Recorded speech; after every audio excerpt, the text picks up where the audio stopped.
All right, Alexander, let's talk about the diplomacy that is taking place between the United States and Russia, between the United States and Ukraine, if you want to call it diplomacy, and the diplomacy taking place between the United States and Europe, the Europeans, who are very unhappy with the United States and are rejecting the U.S.'s recognition of Crimea, which is an odd thing to say. But the Europeans reject the United States' recognition of Crimea. Anyway, we have all kinds of diplomacy taking place. One day it looks like it's making progress. The next day it looks like there's no progress. How are you reading things? Well, this is the most chaotic and disorganized negotiation I've ever seen in my life in the world of diplomacy. It's very difficult to understand exactly what's going on because, as you rightly say, it changes from one day to the next. And the major confusions ultimately come from Washington. Now, there's a number of things to say. Firstly, for the first couple of weeks after Donald Trump became president of the United States, the Americans focused on trying to get a ceasefire organized. That was what Zelensky was asked to do when he went to Washington in February, when there was that massive bust up in the Oval Office. He refused to agree to a ceasefire, if you remember, unless he got security guarantees from the Americans. The Americans said they were not in the business at that time of giving security guarantees. There was this huge row. He went away. There was then a follow-up meeting in Jeddah in Saudi Arabia, where the Ukrainians came without Zelensky, and the Americans got them to agree very unwillingly to endorse an unconditional ceasefire. Trump then contacted the Russians. Putin said no. He said an unconditional ceasefire doesn't make sense. He wanted the root causes of the problem addressed. In other words, he wanted a proper movement towards a final agreement to be put together. And then we've had other attempts by the Americans to set up other kinds of ceasefires. There was the ceasefire on the energy system, in the attacks on the energy systems. That never worked. We had Putin's attempt to get a ceasefire over the course of Easter. That didn't work either. Ceasefires have gone absolutely nowhere. And then suddenly, a couple of days ago, about a week ago, the Americans started to say that this is now make or break. We have to have a deal done within a couple of days. A deal must be done. If the deal isn't done, then the United States will walk away. Trump has many priorities. The United States has many priorities. And suddenly, the Americans veered from trying to get a ceasefire to trying to discuss the substantive issues, in other words, addressing the kind of things that the Russians said needed to be looked at, the question of territories, the underlying issues of how the conflict is going to end. Anyway, suddenly the Americans started to talk about those things. And they came up with a 7-point plan. And they presented it to the Ukrainians and the Europeans over the course of the last couple of days. There was a meeting first in Paris, and then there was supposed to be a follow-up meeting in London. Again, Zelensky was kept well away from the meeting in London. We then got information about what this American plan was, and it turned out that it was in all essence the Kellogg plan. It didn't differ from the Kellogg plan. Now, that could be because Trump, in fact, more likely than not, it's because Trump has always worked on the basis that the Kellogg plan would be the ultimate plan. That would be the one that would lead to the deal, the famous deal, the agreement. Or it could be that because the Russians were saying we've got to have something substantive to work on, we can't just talk about ceasefires because ceasefires don't work, that the Americans dusted off the only plan that they have, which is the Kellogg plan. I mean, that is a possibility too. As I said, this is such a chaotic process that it's very difficult to know exactly what is happening here. Anyway, the point is, Zelensky then threw publicly the most extraordinary tantrum. He rejected the Kellogg plan in its entirety. There's been a lot of focus about Crimea, but he didn't just talk about Crimea. He insisted that all territory must be returned to Ukraine. He said that the only thing he's prepared to talk about is an unconditional ceasefire, nothing else. That's the only mandate that his negotiators have. He insists that Ukraine must be allowed to enter NATO.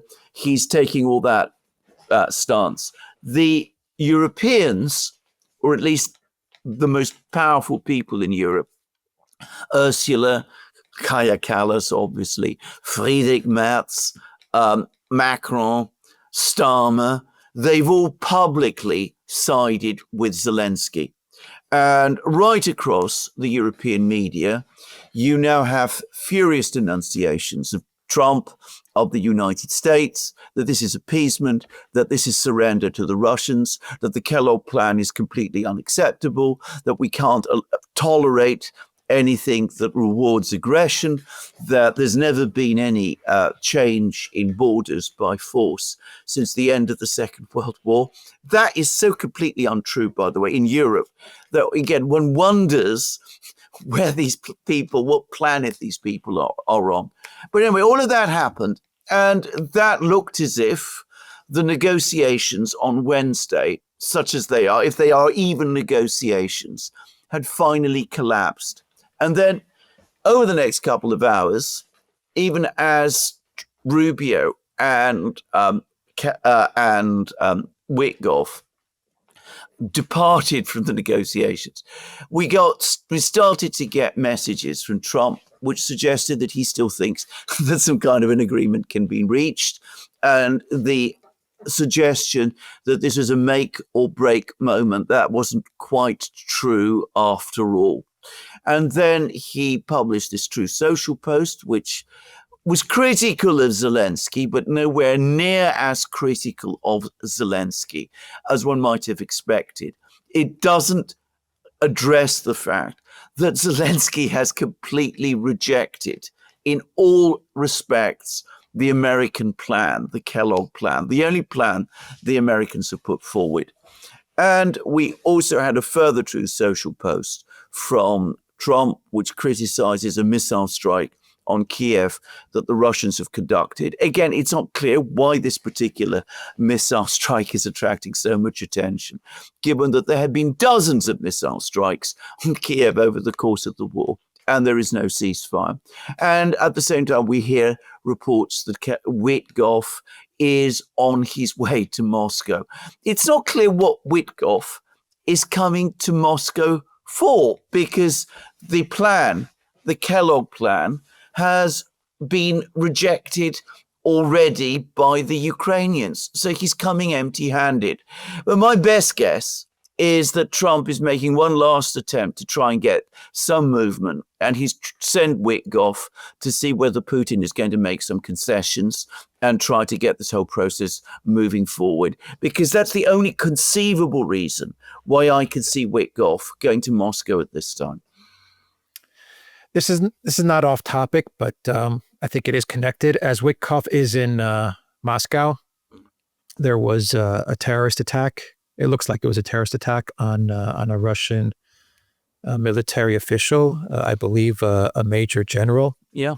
And we don't have many details at the time of recording this video, but assuming that this has something to do with Ukraine, we've had these attacks on Russian military officials before in the past, and it was Ukraine, and a lot of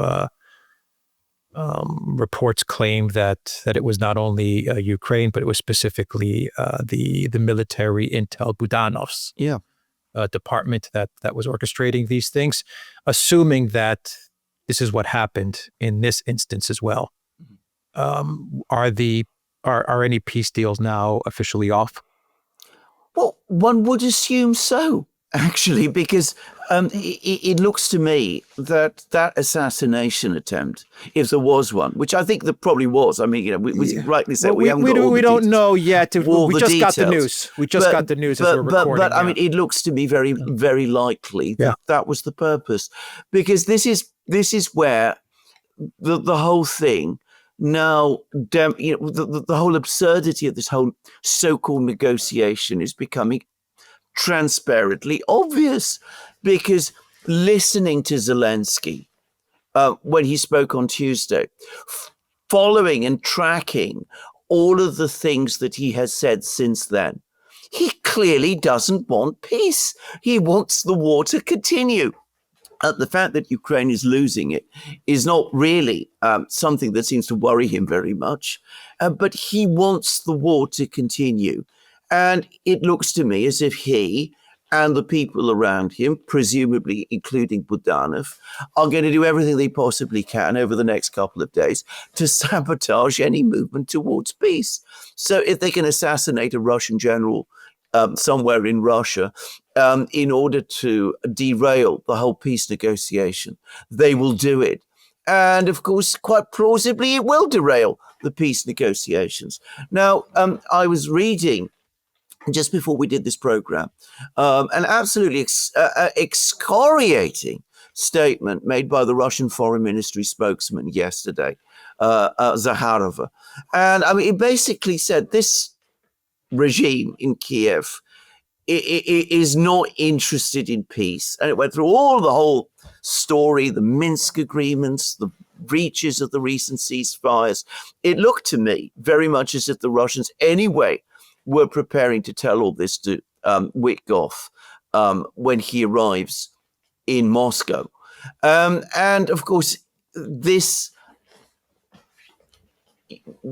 attack will crystallize it.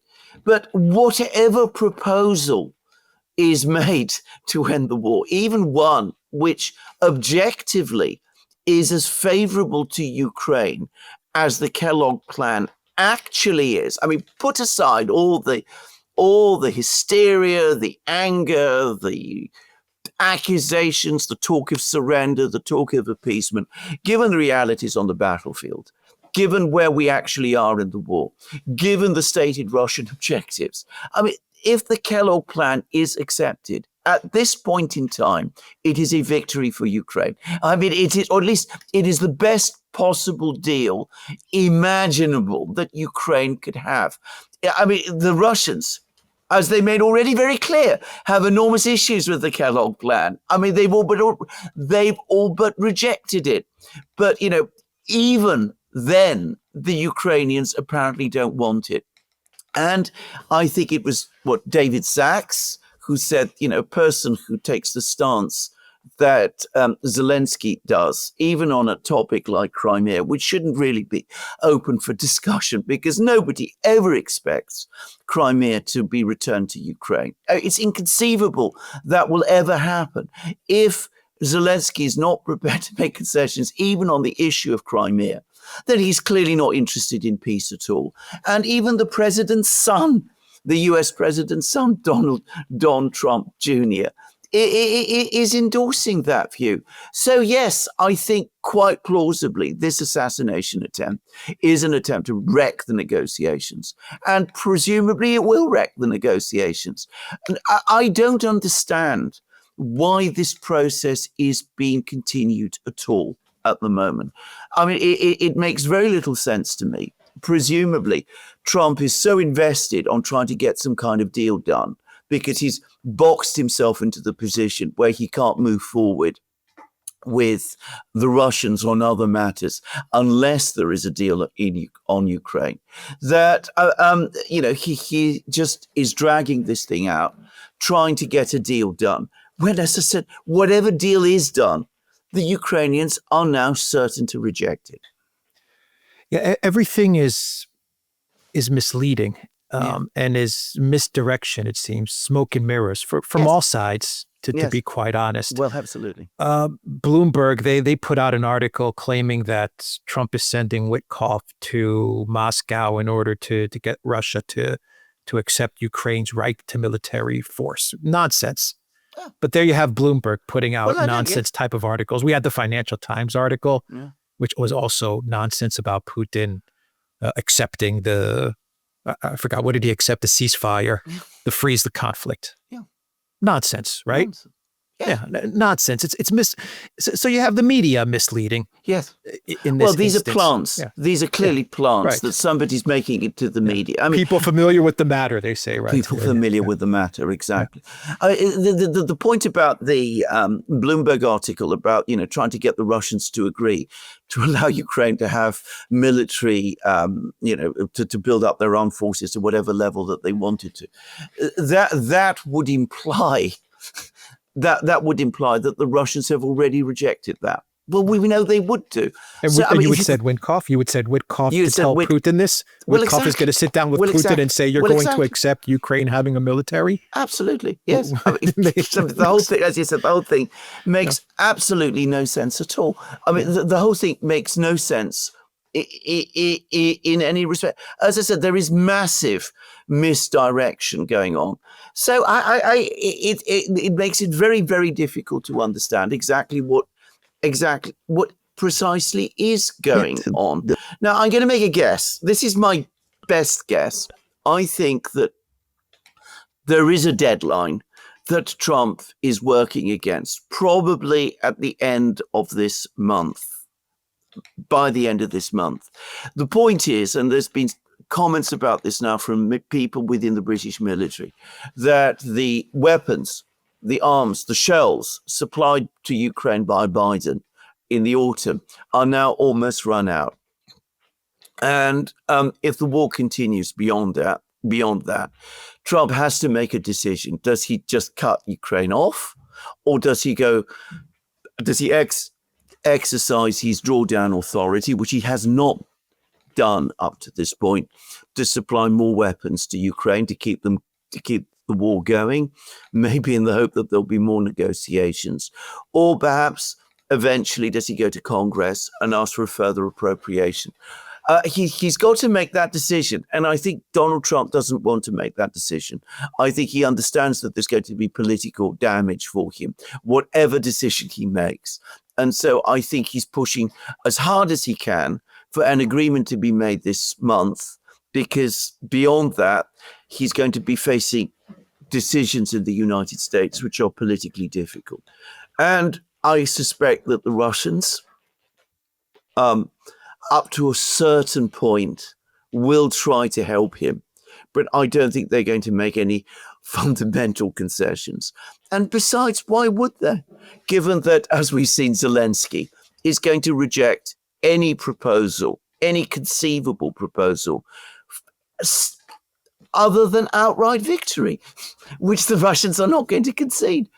Yeah, but going back to the whole misdirection point, wouldn't you say that the whole Crimea thing is misdirection? Absolutely. I mean, we're all talking about a concession. Let's call it a concession, which no one is asking for, and no one really cares about. And the Europeans, they're making it as if we reject the U.S.'s decision to recognize Crimea. That's what the Europeans are saying. We reject the U.S.'s decision. Yes. So that's bonkers. That's crazy. But that's the Europeans. Zelensky is saying, I can't accept the U.S.'s recognition. I reject the U.S.'s recognition of Crimea because it goes against the Ukraine Constitution. When has Zelensky ever cared about the Ukraine Constitution? And who is Zelensky to reject the U.S.'s recognition of what Crimea? relevance does the Ukrainian Constitution have to what the United States does? Exactly. I mean, the United States is not bound by the terms of Ukraine's constitution. Zelensky is the U.S.'s puppet, and not the other way around. I mean, it's nonsense. And then the whole concession of Crimea makes zero sense because the Russians never asked for it. They never talked about it. They don't really care if the U.S. recognizes Crimea or not. They couldn't give two flying Fs if the U.S. recognizes Crimea. The same goes for sanctions relief. The Russians never asked for sanctions relief. We're coming up to 1 year, Alexander, 1 year from June 2024, when Putin clearly put out his terms. Clearly, he spelled all his terms out. Yes. No one talks about it in the Trump administration. No one talks about it in the collective West mainstream media. No. We talk about it all the freaking time, but no one else wants to talk about Putin's terms. They deliberately ignore his terms. Deliberately. Yes. So my point is that this is all one big misdirection. Why is this all one big misdirection? I don't know. And I have to also say something else. But before you comment, Lavrov was on Face the Nation. Yes. Which is significant. Yes. Because it does show that the collective West mainstream media is now actually allowing Russian officials to give their side of the story, which is very, very significant. Yes. But Lavrov, he came out in support of Trump. Yes, I know. He said that Trump is the only leader that has recognized the root causes. The only leader in the world, he said, that recognized the root causes. Anyway, your thoughts on all this? Because there's a lot of smoke and mirrors, misdirection. Why, I think, is the $1 million question. Where is this heading to? Is the $1 million question? Yeah. Who knows? I mean, there is a frantic effort to try to prevent any kind of peace settlement and any kind of understanding being reached between the Americans and the Russians. And I think this is one obvious thing. But can I just say something? When you talk about Crimea, you're absolutely correct. First of all, it's important to stress this. Zelensky didn't just reject the point about Crimea that was in the Kellogg, in this proposal, this American proposal. He rejected the entire proposal. Why people are focusing on Crimea so much is really very strange, because everything else was rejected as well. I mean, he was not prepared to accept any part of the proposal that was made. And in some ways, the most substantive and concerning point that Zelensky made was the one about Ukraine having the right to join NATO. Because the Americans are saying that's off the table. The Russians are saying that's absolutely unacceptable. Zelensky is insisting on it. And so, by the way, are the Europeans. So, I mean, that is much more important than the Crimean issue. And there's also a huge amount of lying about the Crimean issue. You're absolutely right. The Russians haven't asked for the Americans to recognize Crimea as Russian. There's never been a Russian demand. The Financial Times, by the way, in an editorial today, admits that. It actually admits the point you've just made, that, you know, this is a concession that's been made to the Russians that they never asked for. So, I mean, it's meaningless. There's also an extraordinary amount of rhetoric, especially in the British media, about how this would reward Russia for using military force to change borders, and that this has never happened before since the end of the Second World War. Well, you live in Cyprus, which is part of Europe. You know that isn't true. We had a Turkish invasion of Cyprus in 1974. The Turkish army still occupies 40% of Cyprus. But, you know, that is an event that, of course, we can't talk about. Well, I have to correct you, because the EU is going to approve the 18th sanctions package against Turkey, Alexander. That's right. That's right. Right? That's right. Well, not the 18th, because, of course, we're going all the way back to 1974, the 118th. 118, yeah. I mean, you know, anyway, go on. But I mean, you know, the lying, the misrepresentation, the deception is just off the scale. Now, I think, as I said, I saw, we only got fragmentary bits of this interview that Lavrov gave. But what Lavrov basically said is, we haven't got an agreement because he was asked, Trump says there's a deal. Lavrov says there isn't a deal. There's still work to do. There's points to still agree. There's things that needs to be fine-tuned. But you're absolutely right. He supported Trump. He said Trump is the only leader up to now who has actually addressed the question of the root causes of the conflict. The Russians are saying this all the time, by the way, that this is one reason why they are happy to work with Trump and have a certain respect for Trump because he's the only person who's looking at the substantive issues. It's absolutely true. But, ultimately, the Russians can help Trump up to a point. The final decision about what to do must be made by him. There's only so much the Russians can do. If Zelensky is rejecting any proposal, which he clearly is, and that is not going to change, if the Europeans are supporting Zelensky, even Boris Johnson, supposedly Donald Trump's friend, is now criticizing Trump and supporting Zelensky.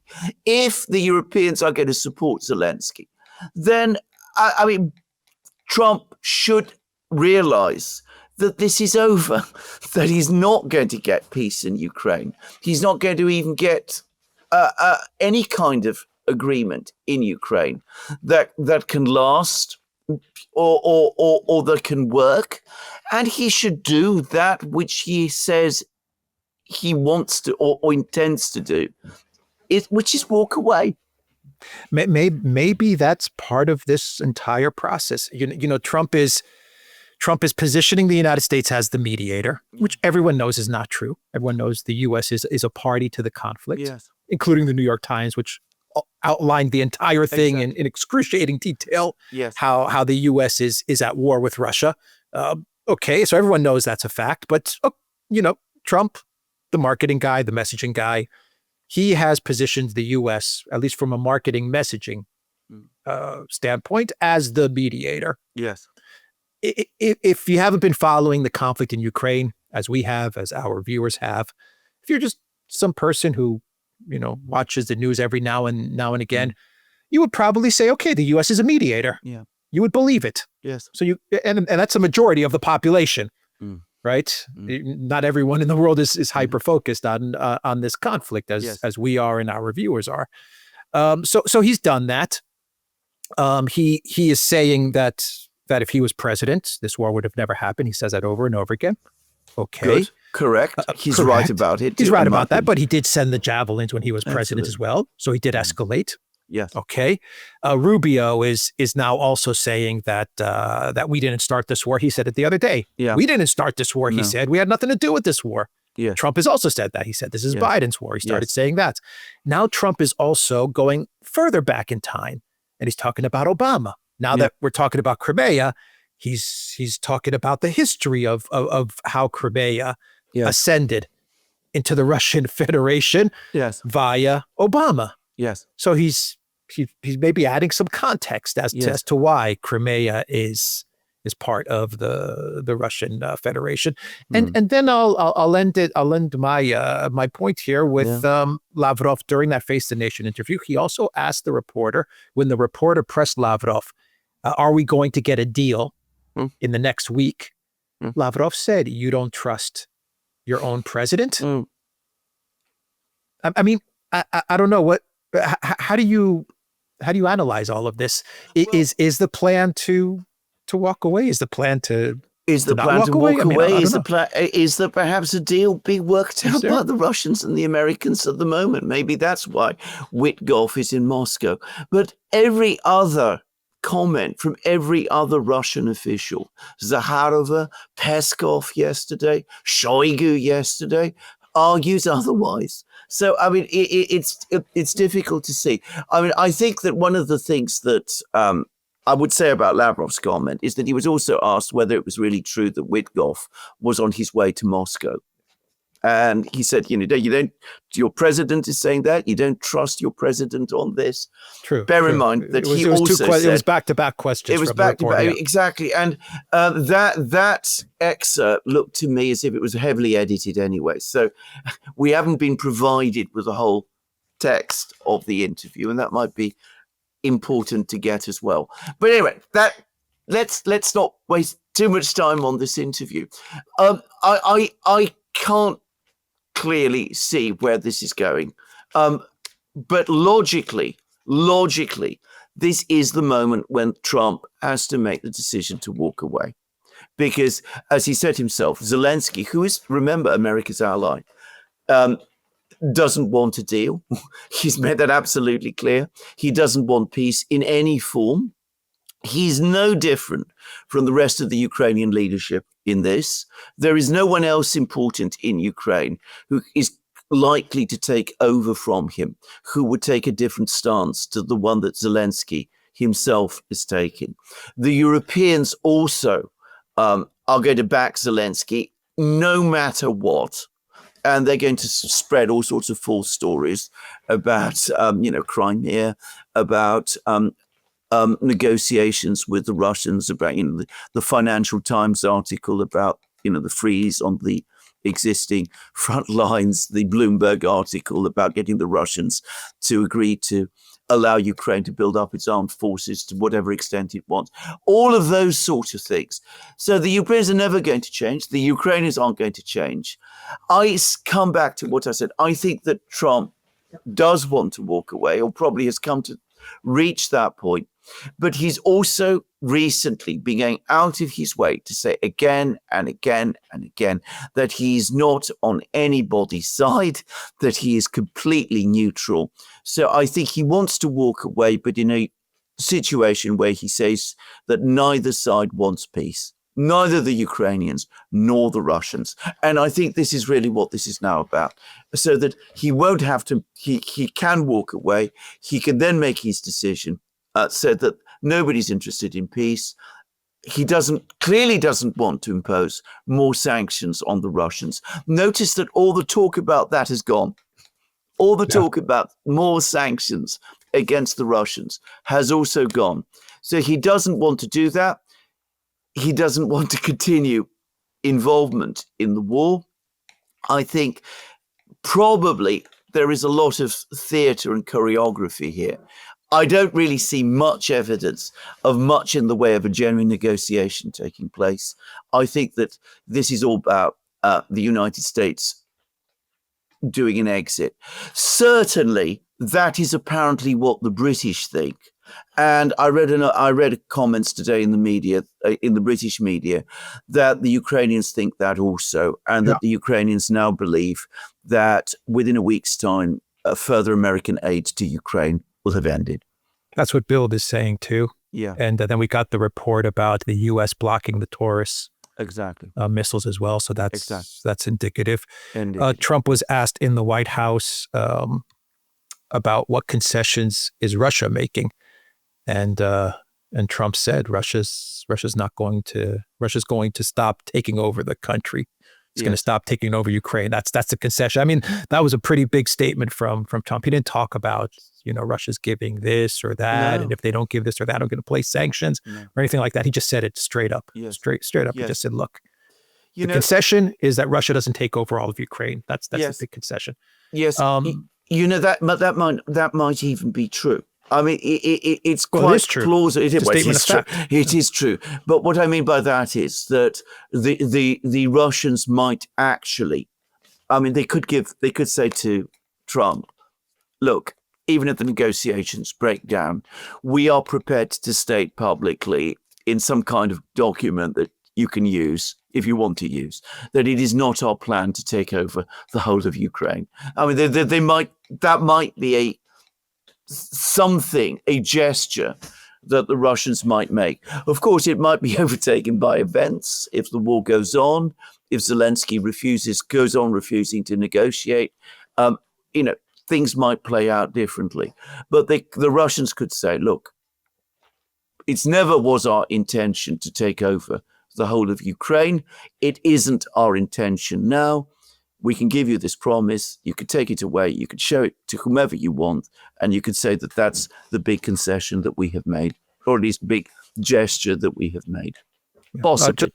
Just to wrap up the video, your thoughts on NATO CEO Rutte in Washington trying to convince Trump to not ditch Ukraine, and the reports from the Telegraph, which said that Stammer and Macron, they're pulling back from their whole peacekeeper reassurance, whatever it was called, reassurance forces in Ukraine, whatever. They're pulling back from that. What do you think all that stuff signals? Well, I mean, first of all, it signals the last point signals the collapse of the coalition of the willing. In fact, they're going further because the British are now blaming the French.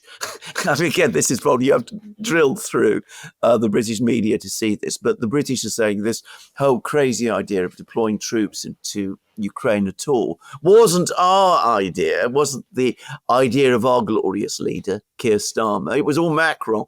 Macron suggested it. We were for something much, much more modest. So clearly what's happened is that without an American guarantee, none of the other NATO countries that have military forces were prepared to commit.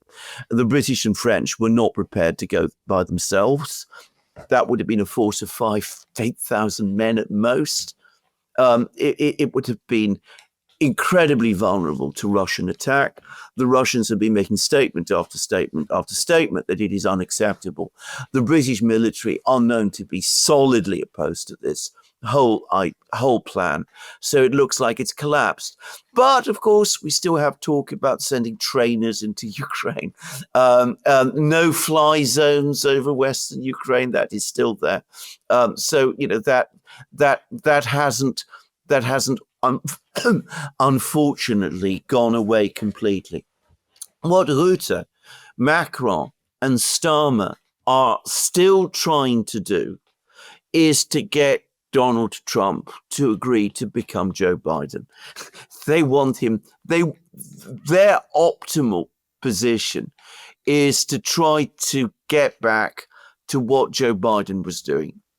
Unlimited support for Ukraine, unlimited support for Ukraine's demands. People talk all the time about Russia's maximalist demands. They're not maximalist demands. If you look at the situation on the battlefronts, they're not maximalist demands. Maximalist demands would be true if the Russians demanded things that are completely impossible. It is Zelensky who is demanding things that are completely impossible. Those are maximalist demands. But anyway, total support for Zelensky's maximalist demands, unlimited military support for Ukraine. Now, the British and the French, Macron and Starmer and Rutte, must know at some level that they're not going to get the Americans to do this. I mean, it is politically impossible, I would have thought, for Trump to go back to the policies of Joe Biden. But they want to be able to say, when it's all over and when Ukraine collapses, that it was the Americans who betrayed Ukraine.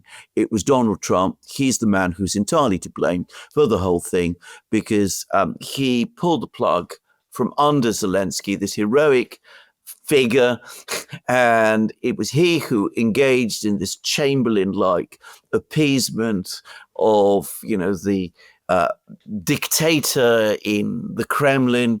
And we in Britain, we in France, we in Europe did all that we could, but it was the Americans, it was this cowardly man in the White House who's probably still got connections to Russia. That was what he did. Because I can't seriously believe that at this stage in the game, they generally, honestly, truly believe that Trump is going to reverse course completely and start backing Zelensky to the hilt and Ukraine to the hilt and recommit to supporting Ukraine and impose more sanctions on Russia and do all of those things, which are so completely contrary to everything he's saying and appears to want to do. Yeah, right. But anything is possible. We'll see. Anything's possible. It's a roller coaster, yeah. All right, Yeah. we will end the video there. The Duran.locals.com. We are on Rumble, Odyssey, BitChute, Telegram, Rockfin, and X. Go to the Duran shop, pick up some merch, 15% off. Use the code SPRING15. Link is in the description box down below. Take care.